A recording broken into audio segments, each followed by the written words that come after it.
Praise the Lord. Let's continue to be the attitude of prayer. Let's pray.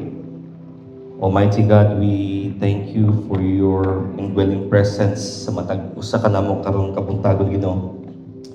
We are blessed and we are amazed to God with your presence at work sa matag usa ka namo. And it is by your Holy Spirit, O God, that we will understand your word. Ang pinagi sa pagsabot sa imong pulong Ginoo, masabtan na mo Ginoo, saon na mo pagkinabuhi, among makinabuhi, Lord, as Christians. And Lord, give us the grace every day to remember your promises, sa mga saad ni mo Ginoo, your presence that is always with us. And Lord, by your grace, tabangin matagos sa kanamo Ginoo, that we will really live a life of holiness. We will walk in righteousness. Maglakaw kami Ginoo sa kinabuhi, Lord, na holy, pleasing, and acceptable din sa matubangan Ginoo.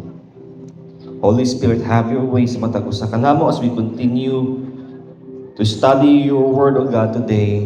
In Jesus' mighty name, Amen. Amen. Mangikot kita tanan igsoon diha sa presensya sa Ginoo. We will continue where we have left off last Sunday. Di ba, nag-isgot kita about the life in the Spirit. Kung sa may kinabuhi sa Kristohanon, dinaa sa balang Espiritu.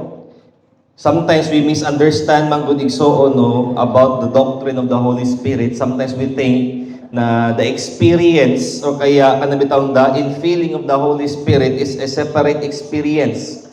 We think man gud igsoon na pag wala pa ta naka-speak in tongues o wala pa ta naka-usap pa dinhaa, naka-prophesy, we think na wala pa yung Holy Spirit itong kinabuhi. But the Bible is very clear that once we receive Jesus Christ as our Lord and Savior, automatically at that point sa itong kinabuhi, the Holy Spirit lives in us, no? Because the Bible tells us that we are baptized in one Spirit, diba? Into one body. We must remember that dili basihan whether nag-speak in tongues, baka din nausap pa din na igsoon ang basihan na kay Holy Spirit sa kinabuhi. But a real evidence of a person na naa sa balang Espiritu is really a changed life.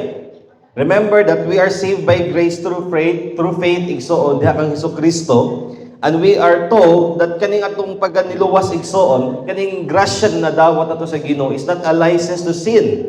Mao na siya ang gitakol ni Paul in Romans chapter 6 that grace is not a license to sin na magpadayon ta sa pagpakasala kay sis luwas naman ta so magpadayon po pagpakasala. No. It's not the license to sin, but rather it's our motivation not to sin ganing soon. Diba? Motivation na to siya igsoon na dili na ta mo balik pa sa pagbuhat og daotan, pagbuhat sa pagkinabuhi din sa pagkamakasasala because giluwas na kita sa Ginoo gikan sa atong pagkamakasasala. And Paul described, gigamit niya ang picture sa bautismo na ang bautismo mo gikan the picture na isa ka tawo na matay diya sa mga sala o paggawas niya gikan sa tubig. That's the picture of the resurrection. And then in chapter 7, isulti po si Paul because some of the audience ni Paul musulti na so muluwas na ta, pwede na ko mabuhat o bisag kung sa itong gusto buhato. So I am not under the law. So i-explain ni Paul in chapter 7 na yes, we are saved by grace through faith and wala na nato gituman tong gina-require sa law in order for us to be saved, but rather we are transitioning into a new kind of law na ginapresenta ni Jesus Christ and on the gospel igsoon, which is the law of the Spirit. So, di ba, in chapter 7, nag-iikwan ni Paul dito that the purpose of the law, ang purpose sa balaod igsoon is ipakita niya ang kakulangon nato ng mga tao. That we can never really achieve total holiness and perfection in the eyes of God by our own means lang. Na dili jud nato mahimo o dili jud nato makabot, dili jud nato masunod ang gina-require sa Ginoo. And that is why Jesus Christ has to come. Diba, we are celebrating the Holy Week this week, Monday down to Sunday. Today, we are celebrating and we are remembering the resurrection of our Lord Jesus Christ. Diba, nabanhaw siya, kanang gisil niyang dili, so ba, kanang giving us the assurance that there is life after death sa bisan kinsa na mosunod ug motuo diha kaniya. And in chapter 8, nag-isgot kita that we are meant to live in a life na giniyahan sa balang Espiritu.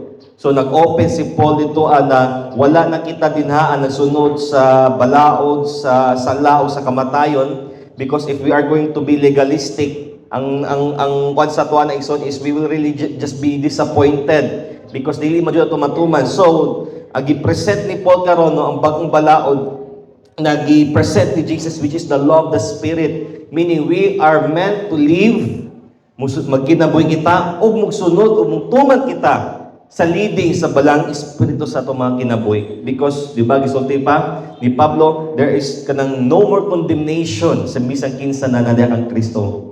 Because of the power of the Holy Spirit na muna mong seal, a guarantee sa matag usa kanato igsoon that we are no longer condemned, we are no longer kanang walking padulong dinha igsoon sa kalaglagan, but the Holy Spirit ipadala sa Ginoo sa tuwa kay para sa ato ang sanctification process nato. We talk about sanctification na as long as nata dinha sa dala sa sanctification, ginabalaan ta sa Ginoo sa matag adlaw, pinaagi sa grasya niya, pinaagi sa tabang sa balang espiritu, makaabot ta sa atong destinasyon na mao atong ginatawag na glorification and so on. So, in Romans chapter 8 verse 5, we talk about, di ba, last Sunday we talk about that there in the Holy Spirit, there is no more condemnation. Di na ta i-condemn ni God because ang makita ni Lord sa to is Jesus. So one of the benefits that atong makuha is on once we are in Christ is that there is no more condemnation. There is no more that judgment na padulong ta dinha sa kalaglagan because Christ is si Kristo mo'y nakita sa Ginoo sa tuwa, and Christ will be our advocate sa matag usa kanato igsoon in the day of judgment. Although kitang tanan, we will face judgment, di ba? But there are two sets of judgment na gi-describe sa Bible. So the Great White Throne Judgment and the Bema Judgment. The Bema Judgment talks about awarding. Mura siya recognition ba? Kung mapag sa eskwelahan, pabitay so, kung closing ceremony, so di ba na recognition, o na award, o na honor, o ingana. That's the judgment na nagbulat sa mga believers, para sa mga nakang Kristo. But the Great White Throne Judgment igsoon is the judgment na nagbulat igsoon para sa mga tao na wala mituod dinha kang Kristo igsoon. Where there will be suffering, there will be kanang the second death, the eternal death na ginatawag nato igsoon. Now in Romans chapter 8 verse 5, nagpadayon si Paul dinha what it means, no? O say kahulugan na magkinabuhi kita sa balang espiritu. Romans chapter 8 verse 5, for those who live according to the flesh, naghatag si Paul og duha ka klase sa tao diriya.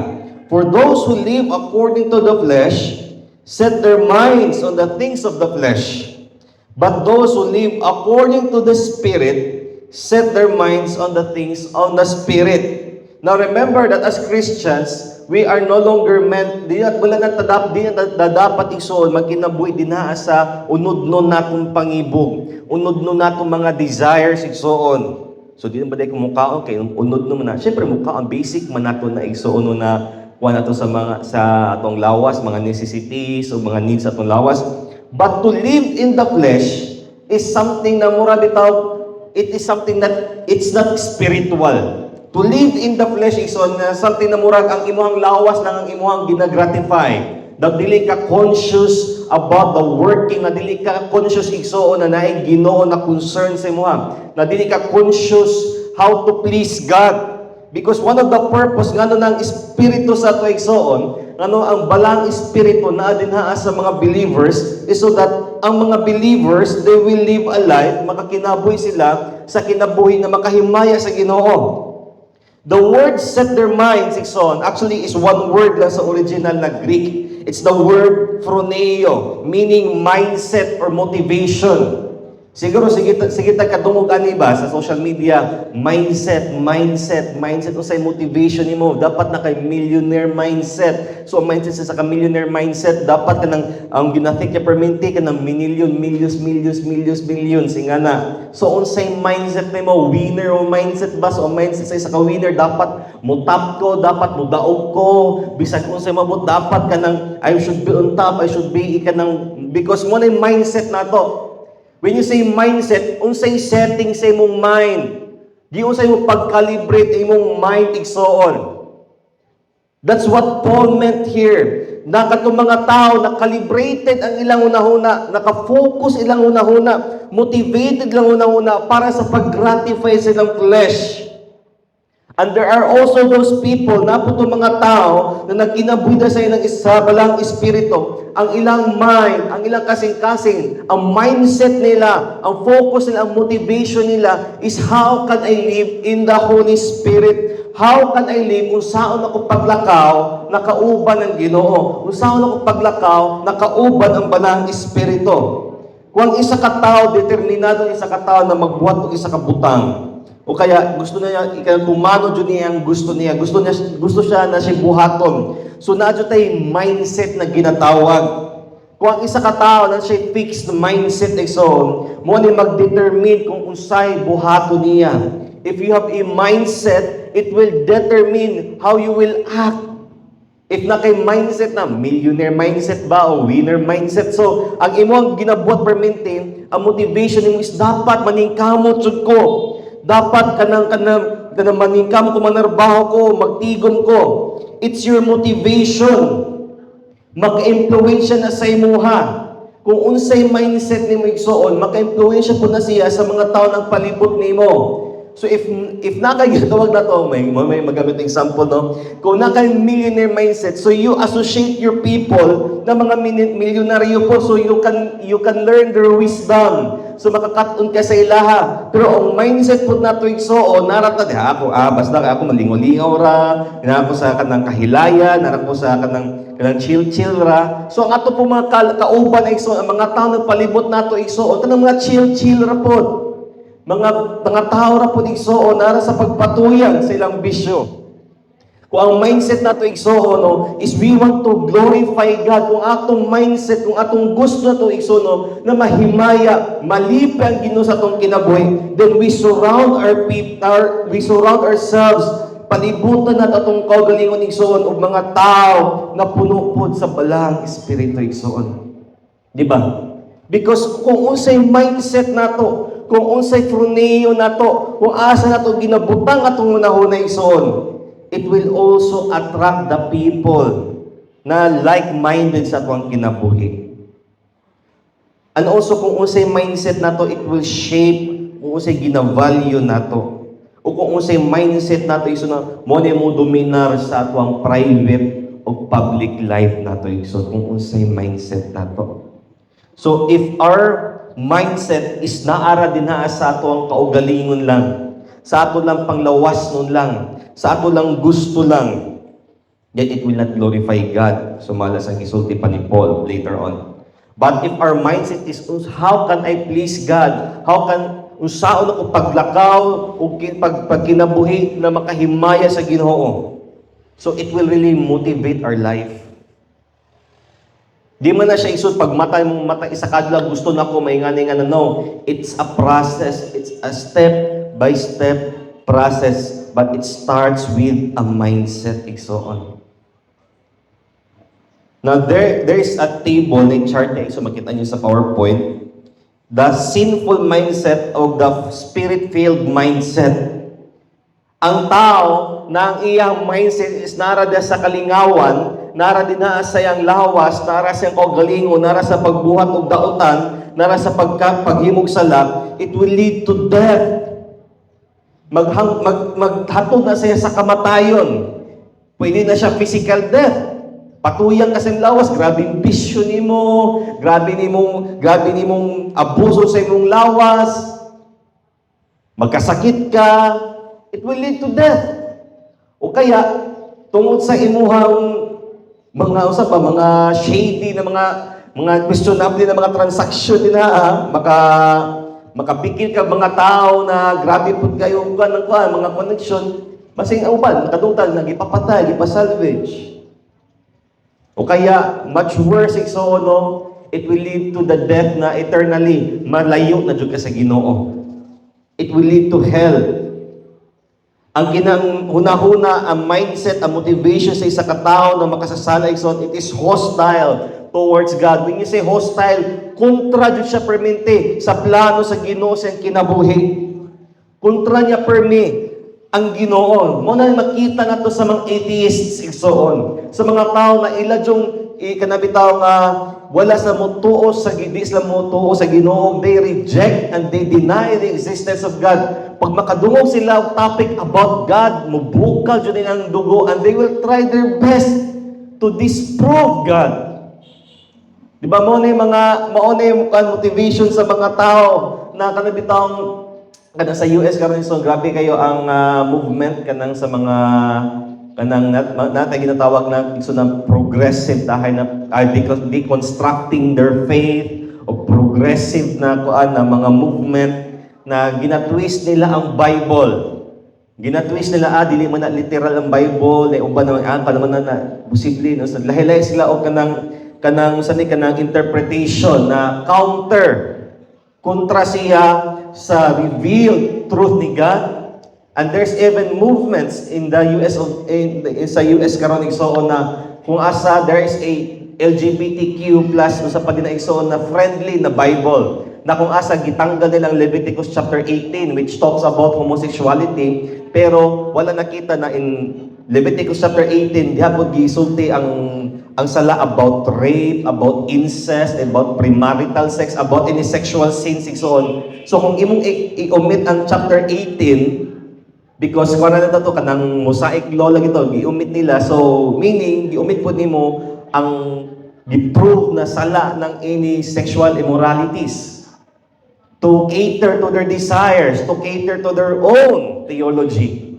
So makita na ito igsoon na these people, this sinful mindset, kontra jud siya permente sa kabubuton sa Ginoo. It is rebellious towards God. It is resistant to submission. Di siya mo submit igsoon.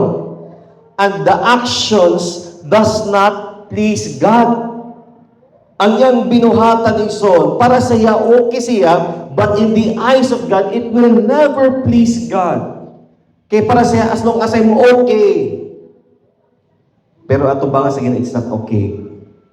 Pero ang isa ka tao na spirit-filled, kung ang motivation niya igsoon is to please God, if ang motivation niya is how can I honor God, if ang motivation niya usaon ako pag-grow deeper sa akong kinabuhi niya sa Ginoo, ang kinabuhi niya una-una, it is a life of life, ang na siya'y kinabuhi, o na siya'y kalinaw.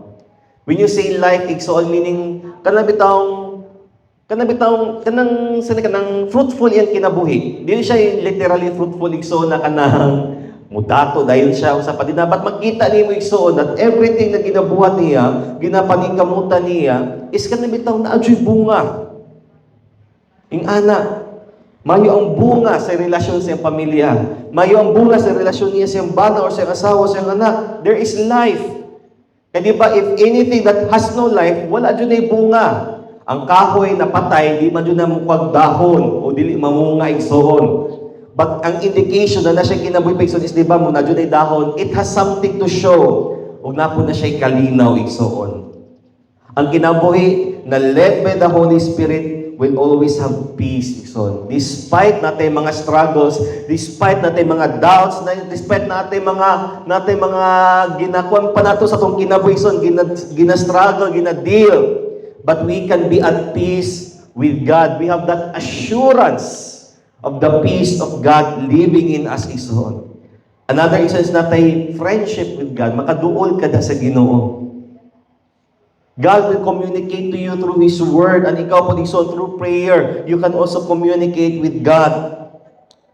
And then obedience to the Spirit's influence mo kinabuhi. Kung sa may ginapabuhat sa Holy Spirit sa imo, you will obey it. And you will be guided by the Holy Spirit, giniyahan na imong kinabuhi by the leading of the prompting of the Holy Spirit igsoon. Because ang atong ginadesire man is how can I please God? And eventually kani igsoon na mga buhat, these are the things that pleases God.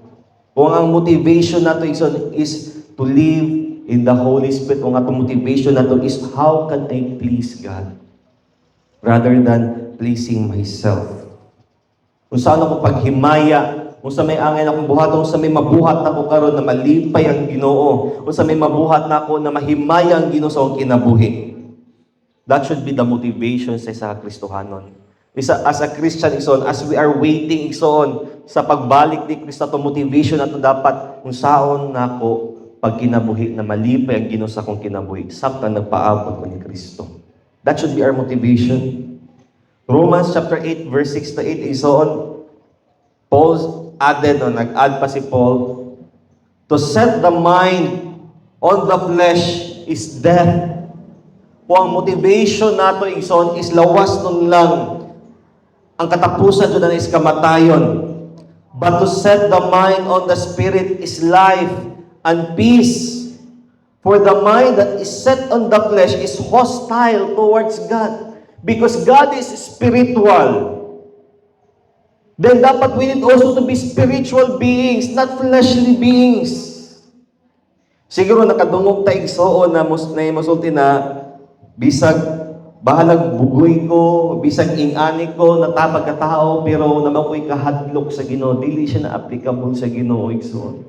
Napag di mo sulti, bahalag di ko hinimbahon, o dili ko mainampuon, pero na ko'y kahadlok sa Ginoo. It's not kanang reconcilable ato ba sa Ginoo. Because if anyone na naikahadlok sa Ginoo will do his or her best to please God one way or another, igsoon. But ang kinabuhi na fleshly, it is hostile. It will go against the will of God sa kinabuhi. For it does not submit to God's law. Di siya mo submit sa gina-require ni God. Di siya mo submit sa unsay kabubutol sa Ginoo. Indeed, it cannot. Those who are in the flesh cannot please God. Kung ang motivation na nato sa itong kaugalingon is para lang sa itong kaugalingon, basta kay malingaw ko, matagbaw ko, o sa patinhaa, it cannot please God. Dili na siya makapalipay sa Ginoo. Kung sa'y motivation nato igsoon, is our motivation ba to please God? Mo to please God, so dapat, sa ba kanang is it all about ministry? No. Sa imong trabaho, igsoon, in what way man na makita na malipay ang Ginoo sa imong trabaho, igsoon, sa imong pamilya, sa imong relationship, sa imong silingan, sa imong mga classmate, in what way man na makahimo kang mga butang na malipay ang Ginoo, igsoon. In what way man ka makatabang, in what way man imo maipakita na mahigugmaon ta, in what way man ito maipakita that we are Christians. In what way man ito ipakita igsoon na kita, mga tao ta sa Ginoo? In what way man ito mapakita, mapresent si Jesus Christ sa mga katawan igsoon? These are the things that will please God. If ang atong motivation to, unsa may angin akong buhaton, unsa may mahimo na akong adlaw that will please God. That should be our prayer igsoon every day. Lord, how can I please you? Lord, how can I please you? Because lisod ra ba kayo na igsoon? Because we are struggling with our flesh. Ang unod, ang flesh is me-centered. Ang atong unod igsoon, ang ginagratify, ang ginapalipay, ang gina-praise ani sa atong kaugalingon lang igsoon, no? It is me-centered. But the Spirit is always Christ-centered igsoon. Meaning, when you are filled with the Holy Spirit, ang sentro sa imong kinabuhi igsoon is ang Ginoo. Everything will be connected din na sa pinakasentro sa imong kinabuhi. Kabantay mo ng lawa-laway, so ka ng web bitaw ni hanong painga naman ng web niya, hindi mo siya pwede mag-straight na lang, anong painga naman na siya. Mura man na siya pag-hexagonal, unsa pa din na, depende pila ka sides na igsoon. So that ang spider na nasa center, nalay gamay na lihok sa iyang strings igsoon sa iyang web, makabalo siya asa dapit ang natrap na langaw or insekto igsoon. So once Christ is at the center sa atong kinabuhi igsoon, no? And connected ang tanan area sa atong kinabuhi, finances ba nato, relationships ba nato, ato bang pag-eskwela, ato abang pagpanarbaho, if Christ is at the center igsoon, so kanta pa to ganiha igsoon, no?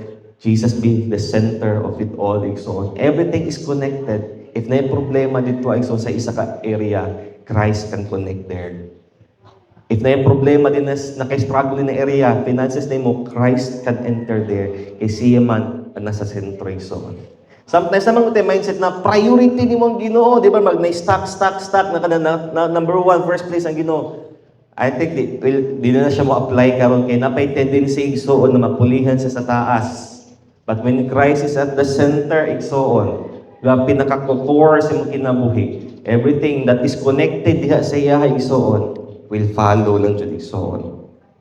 That is why ang mga tao na living in the flesh, they will not understand the things of God.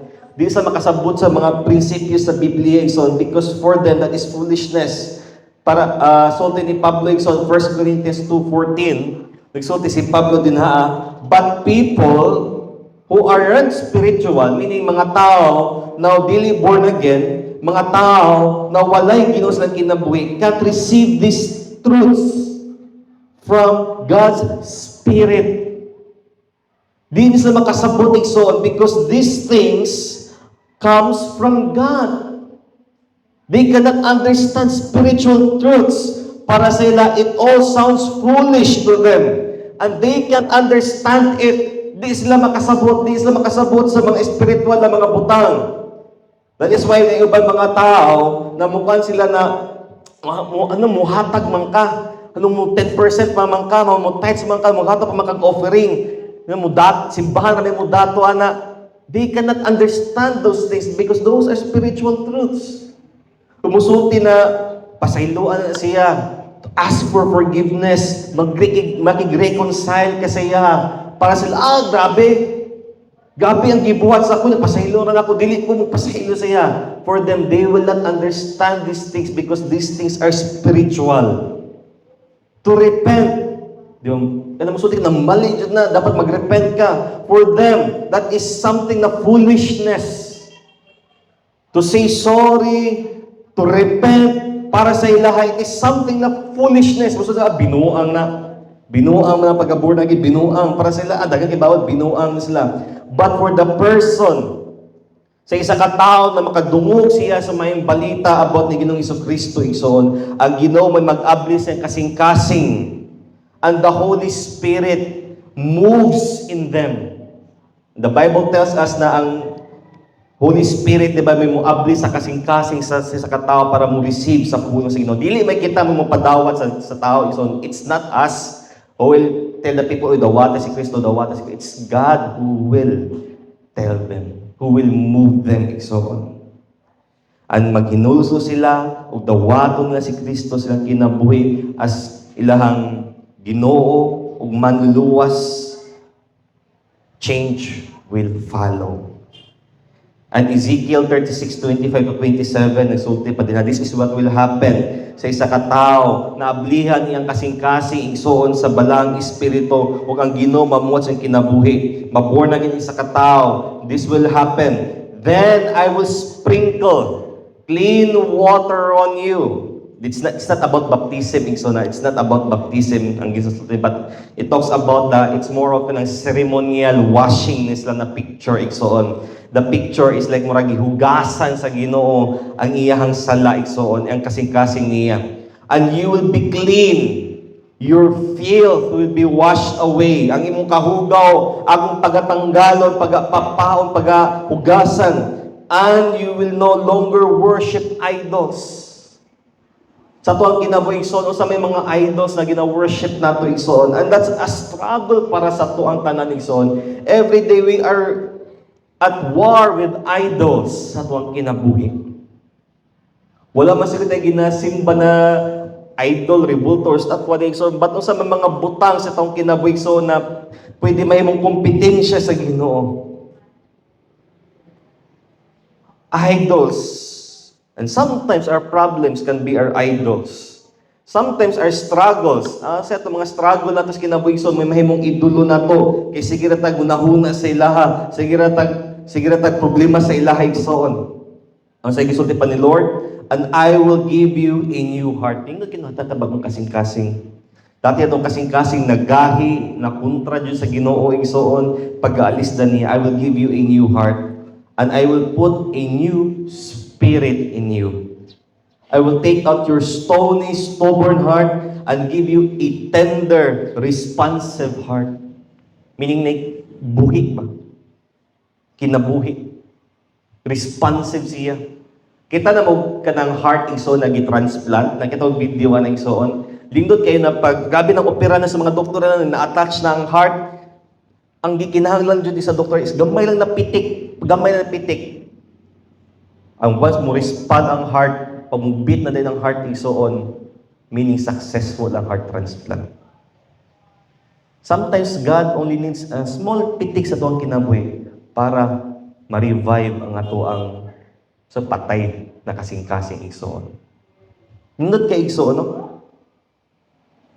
Now it would be a responsive heart. Responsive ta sa tawag sa Ginoo sa itong kinabuhi. Responsive ta sa usay ginapabuhat sa Ginoo sa itong kinabuhi. And I will put my spirit. Nindot kay, no? Now, my spirit will be in you. Gani ha? I will put a new spirit in you. Di ba, murang i-revive ni Lord itong espiritu. And aside from that, I will put my spirit in you. Our spirit that is led by the Holy Spirit, nindot kayo.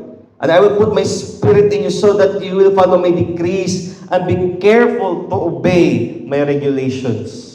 So we will now have a heart, a spirit that joyfully follows God. Na natin kasing-kasing, na natin espiritu so na malipayon na mga lagad, mamuhat para sa Ginoo, maginabuhi para sa Ginoo. This is the born again experience ison. Born again is not a religion. Born again is not the name of a church. Born again is not pangan sa pundok, but born again is a person na gibutangan og bagong espiritu siyang kinabuhi ison.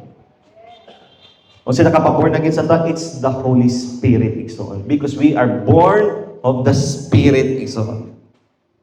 And then in verse 9, gitudlo ni Paul, igsoon, that you, however, so gi-classify ni Paul na kani mga sinful na mga tao, mga unbelievers, ang motivation nila is ilang mga lawas lang. Because in their time, Romans are kanang ang mga Romano, ang mga Griego, igsonarat kanon sa pagpatuyang sa ilang gusto, na pagpatuyang sa ilang lawas, pagpatuyang sa lawas no na pangibog. But in verse 9, gibalik ni Paul, so gi-clarify ni Paul na you, however, are not in the flesh. Gi-remind ni Paul ang ilang identity.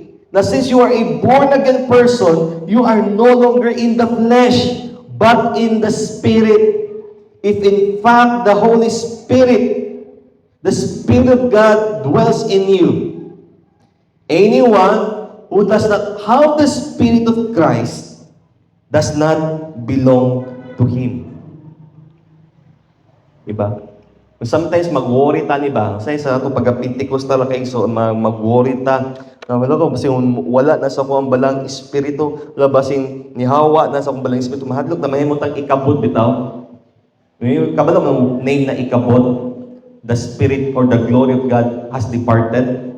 Mahadlok na maparihatan ni King Saul, nihawa sa iyang balang espiritu at a tormenting spirit when ipuli siya. And sometimes, that when we feel na down ta, when we feel that we are struggling in life, we feel so pag daghang kitang problema, we are in conflict, we feel so on na if natin mga doubts, we fear. Na, sabi, napabasa kong Holy Spirit, napabasa ko ang balang espiritu, Kristohano pa ba ko? Am I still a Christian? Na nakuha yung mga struggles. Have you ever worried? Nabalaka na ba kita igsoon? Whether or you're not, you're a Christian, tungkol mura man ko, musabahan na ako'y kaluyahon, na ako'y mga worries, na ako'y kabalaka, na ako'y mga doubts. Di man ko parihan ng mga tao na makita na ako nagkadasig. Ako wala ko nadasig, usaba, wala ba sa akong Holy Spirit? That is not the idea there. Just because we feel down, just because we are struggling, just because ison we feel na murag kulang atong kinabuhi, it doesn't mean that the Holy Spirit is not sa atong kinabuhi, wala sa atong kinabuhi. But the idea, the fact ison na nagalong ka in feeling, nagalong kita, na mapuno kita sa presensya sa Ginoo is an indication that the Holy Spirit is living in us. So, sometimes we think manggod na naghulat magutag mga signs manggod, uy, nibalik ng Holy Spirit sa akong kinabuhi. Gibalik ng Holy Spirit sa ko kay naka-speak in tongues na ko, o taas na akong prayer, o sa padinhaa, gabi na, sa... Sometimes magulat tag mga signs. Sige tag signs and wonders. Sige tag ulat-ulat og mga signs para sa mga Hudiyo, so tipan Jesus Christ, but you Jews, sige mo pangita og mga sinyalis, sige mo pangita og milagro. You won't know that the Holy Spirit has come if we are waiting na may mga signs kung sa padinhaan. We know that the Holy Spirit is working sa atong kinabuhi if unang-una motuo kita that si Jesus Christ is anak sa Diyos o pinaagi sa iya makabaton kita kinabuhi walay katapusan o makabalo kita igsoon na natin nasa to ang balang espiritu if magkinabuhi kita, no? We will do the things to act as Christ directs us. Unsa may direction ni Lord sa imong kinabuhi? Is Jesus the Lord sa imong kinabuhi? Is Jesus the leader, the master of your life? We know that the Holy Spirit is in us if naay mga problema sa kinabuhi son, na kanabitang if mag-pray ta, kabalo kita igsoon that God hears our prayers. We know that the Holy Spirit is in us if we are empowered to serve God and to do His will. And we know that we have the Spirit of God if we will become part of God's plan to build up His church. Kabalo kita, kung nasa itong balang espiritu, if naatay kalipay o naatay desire, o sa may matabang na ako para ma-build up ang simbahan. O sa may matabang na ako na ma-encourage ang igsoon ako. How can I contribute to the sa simbahan, to build the church, to encourage one another, to uplift one another? How can I pray for my brothers and sisters? Di ba usahay igsoon? Remember igsoon? Sa itong lawas, pag naay parte sa iyong lawas na patay, maka-cause ng infection. Pag naay parte sa itong lawas na naay necrosis igsoon, makapatay yun na sa tibok tao. Muna, samtang gamay pa lang daan, sa ginatanggal na ginaputol na sa doktor, kaya para dili mukala ang infection. If we do not have the desire to help the church, if what I desire to be part of the church, if we don't have the desire to serve God and to serve His people, then let us question ourselves, Ikson, nag-aabide ba ko sa kabubuton sa balang espiritu sa akong kinabuhi?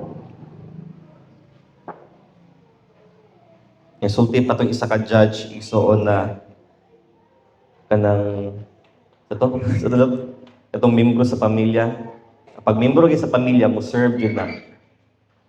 Di ang mga bisita, di man yun na siya mahugas. Nakita ba kang bisita na pahugason din na? Nakita ba kang bisita na pasilhigan na diyan? No.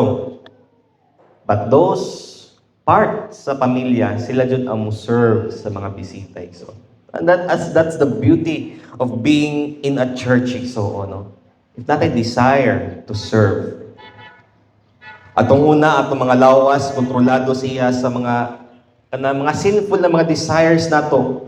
Kabalutan na mali, pero gina-desire nato. Pero karon nakita ana kang Kristo, atong kinabuhi giniyahan na, kontrolado na sa balang espiritu, dapat natay bag-ong motivation sa kinabuhi nato. So point number 2, asking point number 2. In Christ, we now have a new devotion. Dati, ang imong focus, atong mindset, atong devotion, atong motivation lang, ato alang kaugalingon. Mudato ta, malingaw ta, masatisfy atong unod, yung sa padinaa, tawhanon lang, fleshly lang. Not necessarily lang gabi ka sinful, but siguro temporal lang. Mudato ka, magkaminyo ka, makabalay ka, yung sa padinaa, mamatay ka, nga na. Temporary kay so ka ng flatline ra kayo. But if we are in Christ, we will have now a new devotion. And if we are in Christ, if motivated ta ni Christ, as so ni Lord sa ta, and I will show you great and mighty things. As the promise ni Jesus na if we are abiding in Him, if we are being led by the Holy Spirit, diba, we will see signs and wonders will follow. If we have a new devotion sa itong kinabuhi soon, makita na to na grabe pa dahil ang makontribute na ko para din sa gingarian sa Ginoo. Now, question is, unsay motibo nimo What is your motivation? What motivates me to do what I am doing right now? O say motivation nako nganong nisimba ko karon. O say motivation nako nganong ugma mo balik og sa trabaho, mo balik og eskwela. O say may motivation nako. Motivation ng banako is ma-meet nako ang quota. Murag usay ba tong pagsimba no kay murag quota na bitaw. O nakasimba nako, nakakota nako, okay na for the rest of the week. Or ang motivation nako is gusto nako makauban ako makaigsunan din ang Kristo. Gusto nako na makauban ako sa pagdaig pagsimba sa Ginoo. Kung sa may motivation nato every day sa itong trabaho. Para lang ba mo dato? Para lang ba makapait bugas?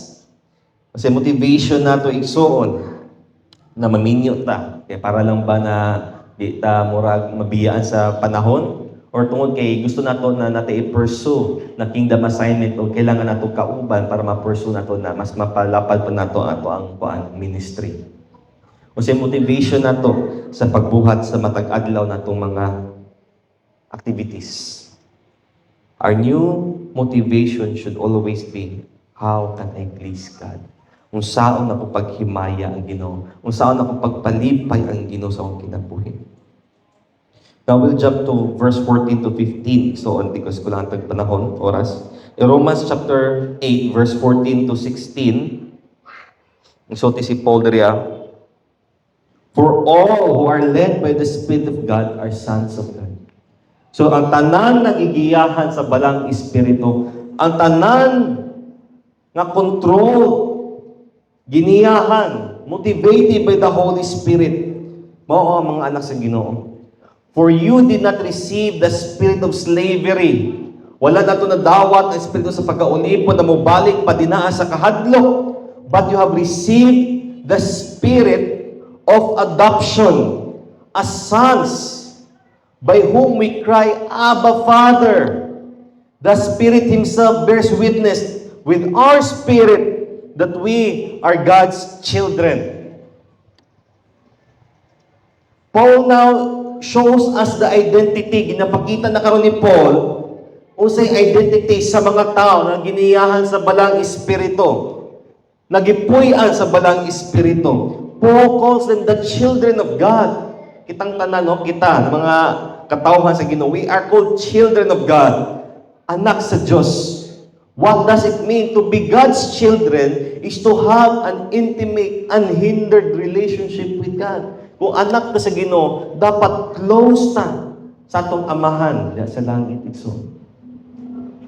Lahi ra jud ang relasyon sa isa ka anak ug sa isa ka ulipon. Ang isa ka ulipon, there will be a gap. There is a distance. There is that gap na di jud nimo matabok. Gawas mo i-adapt ang slave, di jud siya mahimo na anak. A slave will always be a slave. Limitado lang yung privileges. But kita na mga anak sa Ginoo, walay babag atong relasyon sa Ginoo igsoon, unhindered atong privileges in the eyes of God. Kita baka na ulipod igsoon mo na sa siyang amo na, boss, kuan be paliti ko kuan be kanang Jordans, kanang mga kuan, nindot mga sapatos, mga Nike, sa padinaan mga sapatos. Do you think ihatag na sa amo? O sige, kita tataka kay ali po matakadili na buhaton sa amo. Pero kung anak na niya mga siya, pa paliti ko ani palindot lagi ni siya. Sige tagpila man nato ng tiguman o ng paliton dayon karon, di ba? Ano man kay anak man niya.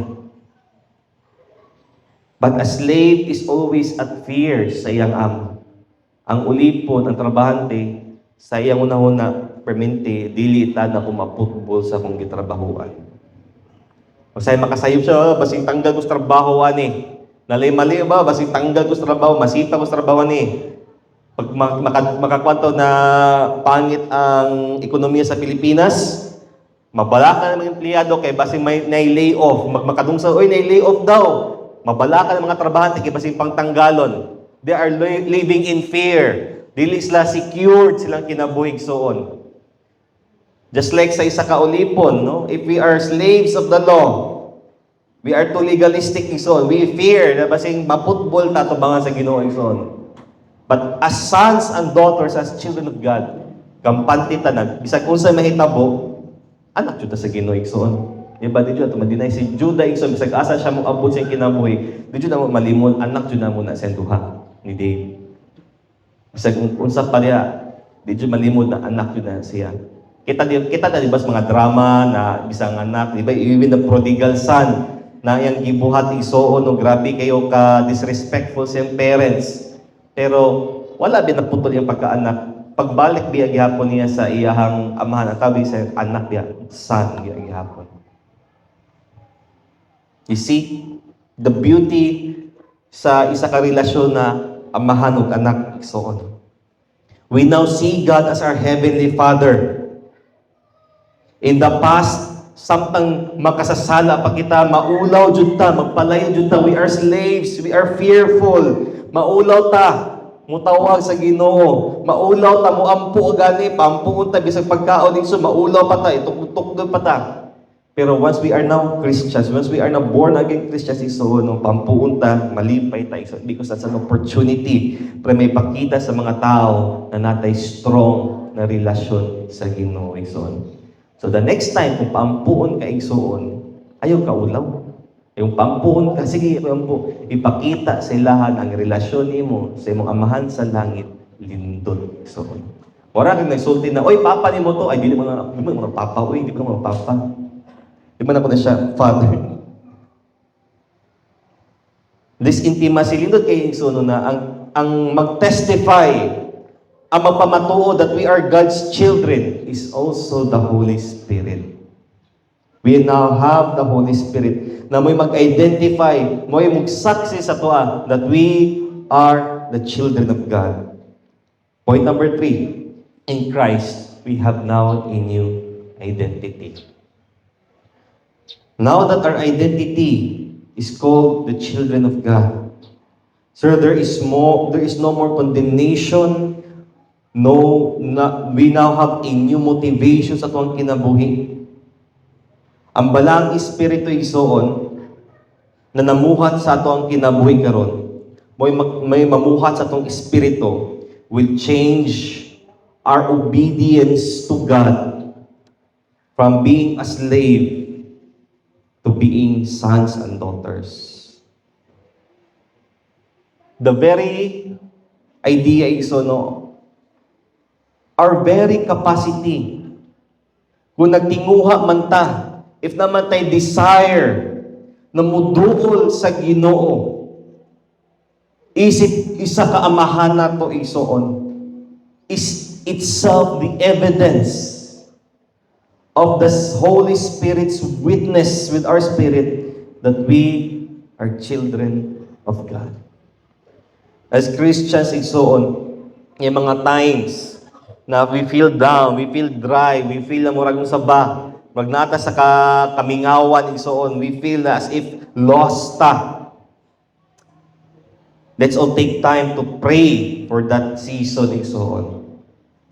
We need to kanabitang persevere in that season igsoon. Doon ta sa mga pag-ampo igsoon. Because the Holy Spirit is our witness na balang espiritu na mo-testify para sa tuwa that we are God's children. If we think igsoon, sometimes mag-doubt na sa atong pagkakristohan igsoon, mag-doubt na sa atong pagka-born again igsoon, you pray, you affirm kung unsa may gibuhat ni Kristo sa imong kinabuhi o kung sa ministry sa Holy Spirit sa imong kinabuhi. So because the Holy Spirit will bear witness sa atong pagkaanak sa Diyos. In verse 17, and since we are His children, we are His heirs, manununod igsoon, tagapagmana. In fact, together we are with Christ, we are heirs of God's glory. Lindot kayo, no? Kung unsa may glory, unsa ang kalipay, unsa ang himaya, the goodness of God na makita din na kang Kristo, we will also experience that. The goodness, the glory, the joy, the life na na-enjoy ni Christ dinha sayang amahan igsoon. We will also share with that glory. But if we are to share in His glory, we must also share in His suffering. Now, remember na ang kinabuhi sa isa Kristohanon igsoon is dili kinabuhi na hayahay. Kaya kung ang kinabuhi sa Kristohanon igsoon, kung hayahay pala igsoon, I believe Christianity will be the number one fastest growing religion sa kalibutan karon. But naabsent sa Islam. Kung ang Christianity pa is a life na walay suffering, walay kamatay, walay pobre, walay pag-antos, then I believe kitang tanan, milyonaryo na kitang tanan karon igsoon. Wala ni tao masakit. But we are still living in a broken world. Napamata sa kinabuhi, napamata sa kalibutan, napuno sa kasakit. And because of this, we also suffer, igsoon. The call for a Christian life, igsoon, dili na siya kinabuhi na hayahay. But actually, it's a life of struggle. It's a life of suffering. But there is a promise of glory. Himaya, igsoon. Kung gusto nato madawat kana na himaya, we must also share in the suffering of Christ. That's why sa US, anong mapuno man itong mga mega churches sa mga motivational speakers? Anong mapuno man ang mga churches sa mga tao na na mga usapada, mga pro-abortion, mga pro na mga kuan, mga trans, usapada ng mga churches. Ano mapuno man sila because they are not speaking the true gospel. Nganong napuno man ang mga churches sa mga tao na tanan hayahay lang, tanan is good, everything is good, dahil ka ng kuan. If you will sow your seed, if you will give, you will become millionaires. Sa padinhan mapuno man ang masimbahan. Because people want to hear. Mga pag-isot ni Pablo ka Timothy, people will kanang hear. Gusto sila maminaw sa mga butan na gusto nila madunggan. They don't want the reality of suffering. Lagi ito yung pastor ni Sulti sa kongregasyon, no? Dihira sa butuhan. Kaya lagi siya na, di na mo mag-antos, kay giantos na naku ang tanan. Apak pa po ng mga membro. Kakuyaw, ilansan na ka na mas crossbay, basi ka na lang kulang. Di na mo mag-antos, kay giantos na naku ang tanan. Very bold o delikado na na-claim. Muna problema sa prosperity gospel. Ang tinuod na gospel, ikson, ang tinuod na may balita, ikson. It's a life na secured din na ang Kristo. But it's also a life na samtang napatin na kalibutan, it will be a life of struggle. It will be a life of suffering. It will be a life of persecution. Ngano man, nadaghan ang mga tao, millions and millions throughout history, so daghan mga Kristohano ang gipamatay. Pero nganong wala man sila ni atras na pagpangalanan because they believe kabalo sila sa himaya na naghulat diha kanila igsoon. Ikaw ug ako is as Christians, we must be prepared for any suffering, any struggle, internal man or external struggle man igsoon, persecution igsoon. We must be prepared for those things. Pero is i-prepare po natin ang paggalingon sa himaya na nagpulat sa Torah. Ang dugo sa pila ka millions, pila ka libuhan na mga Kristohanon, pila ka libo na mga missionaries na namatay para sa mayong balita is the foundation of the churches today. The blood of the martyrs. Pero kabalo sila na worth it ang ilahang kamatayon. Kabalo sila na worth it ang ilahang pag-antos because their suffering became a seed of faith para sa uban. That's why sa panahon nila Paul, after nila Peter, nagrabe ang pag-boom sa Christians. Na sa sulti pa sa isa ka historya, dili kay Christian no si Tacitus nag-record si Tacitus ba to sa to na Roman na historian na nag-record siya about mga Christians. Matingala sa Christians, unlike sa uban ng mga kulto, uban ng mga religious na mga grupo, sa isa ka Kristohano na lang pat yun, another 10 will take their place. Ma-amaze sila ba? Kada isa ka Kristohano na mamatay, na ay napulo ng pulis sa ilahang lugar. So, imagine sa isa kadlaw, napulo ka Christians ang patyo nila. So, 100 each day ang madagdag sa ilang numbers.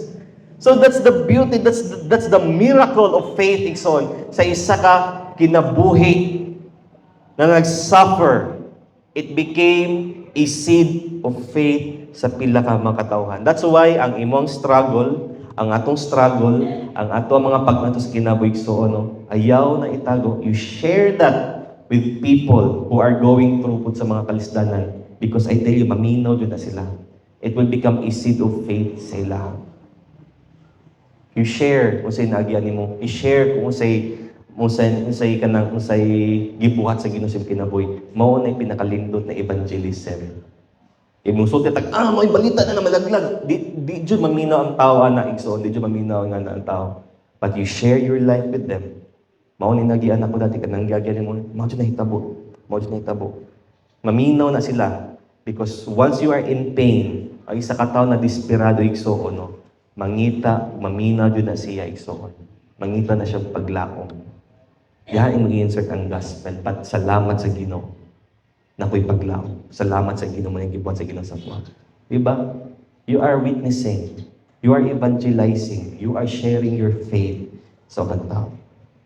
Ang tanan ng mga pag-antos is worth it, knowing that we are assured of glory in Christ Jesus. Diba akong pagbuntis ni Dave, no? Panganak niya. Mauti pinakadugay na 9, 10, 11, 12, mga 12, 3 hours. The longest 3 hours akong kinabuhi. So, nasa dito sa operating room kay CS man siya, di ba? Para sa ko, that is the longest 3 hours akong kinabuhi. That is the longest 3 hours. Nagulat nito sa gawas. Kung sa sitwasyon sa akong asawa to, okay ba siya? Bisag unsa na mong place ang mind, baka na bito mga nan. Alam ka, nagkapuli sa OR, sa palinaa, ang bata, okay ra bang bata, o sa padituan, sa bang bata, kumplito ba? So, nga na bito. Usa bang nang mga kabalaka. It was really a struggle para sa ko, even for us, struggle for 9 months. Because maselan yung pagbuntis, it's really a struggle. It's really suffering para sa mga. But worth it ang tanan pag makita mo ang baby, di ba? Di ba? So, di ba sa kanta, how sweet to hold a newborn baby? Di ba? Nindot kayo igso, no? Na it's all worth it once makita na mo ang reward sa imong kamot igso, di ba? The reward na imong giampo sa Ginoo. The glory, Lord, salamat na worth it ang mga pag-anto sa kinabuhi, Lord, because kabalo ko na magkauban na gyapon ta sa eternidad. So, in order to walk in the Spirit, ang ma-overcome nato igsoon ang temptation o mga sala o ang sin sa akong kinabuhi igsoon, we need to remind ourselves kung unsay status nato dinha kang Kristo. Unsa may status nato dinha atubangan sa Ginoo because of Christ. Una, there is no more condemnation. You have now a new motivation sa imong kinabuhi igsoon, and you have now a new identity. Know these things, that you are not condemned, that you are motivated, na nakibagong motivation sa imong kinabuhi, na nakibagong direction sa imong kinabuhi, o na nakibago na identity. The old is gone and the new has come. Kabalo ko igsoon. And this is the assurance for us na ma-overcome din nato ang temptation, ang sala, ang mga struggles sa itong kinabuhi. Because kabaluta na nata sa kamo sa Ginoo. Pinaagi sa balang Espiritu. With the Holy Spirit living in us, we can be sure that nothing can separate us from God in Christ Jesus. Di ba mo na yung conclusion ni Paul in chapter 8? Nothing can separate us from the love of God in Christ Jesus. If you have the Holy Spirit sa imong kinabuhi. Amen. Manindog ang tanan igsoon. And let's just take the time to really thank God. Salamat sa Ginoo na ang atong kinabuhi is dili siya kanang pinasagdan lang ba? But God is really concerned sa atong mga kinabuhi. At even sa atong paglakaw karon as Christians. Yes, there will be struggles. Yes, there will be times na mapandol ta. There will be times that we will fall. There will be times that we will doubt. We will feel insecure. We will feel na kanang we are struggling with something, internal, external man, so on. But let us be reminded of what Jesus has done for us. o kung unsay essence sa resurrection ni Jesus ison, unsay essence sa pagabanhaw ni Kristo. Si Kristo na banhaw para sa ato ang tanan. Kung wala na banhaw si Kristo, wala ti assurance sa atong kaluwasan. If wala na banhaw si Kristo, then the Holy Spirit would not have come to give us the assurance and to give us assurance of our witness as sons and daughters of God. So, thank God every day. Pasalamatan ito itong buhay Diyos matag adlaw igsoon na He is not just kanang layo sa toa. But God drew Himself closer sa toa through His Son Jesus, and even closer and personal sa mata ko sa kanato through the Holy Spirit. So, Almighty God, we thank You and we glorify You and we praise You, Lord. Tungod sa dakong milagro, Lord, na imong gibuhat sa mga kinabuhi. The miracle, Lord, of turning our lives around. Lord, Ikaw ang rason nga nung nabago among kinabuhi, O God. Not because we are motivated by things, not because we are motivated by ourselves, but Lord, Ikaw may nag-motivate sa mua. And Lord, thank You for giving us a new identity as sons and daughters of God.